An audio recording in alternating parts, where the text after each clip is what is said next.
வணக்கம் நண்பர்களே. இன்றைக்கி நம்ம தோட்டத்துக்கு தான் வந்திருக்கோம். இப்போ தோட்டத்தில் பயிர்களுக்கு மீன் அமிலம் கொடுக்கலான்ட்டு வந்திருக்கோம்.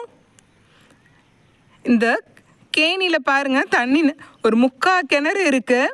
இதில் ஒரு 5 லிட்டர் ஈயம் கரைசல் ஊற்றிருக்கோம். இது நேற்றே நம்ம ஈயம் கரைசல் 5 லிட்டர் கலந்துருக்கோம். இப்போ இந்த கேணியில் இருக்க தண்ணி ஃபுல்லாகவே இந்த நுண்ணுயிர்கள் நல்லா பரவி இருக்கும்.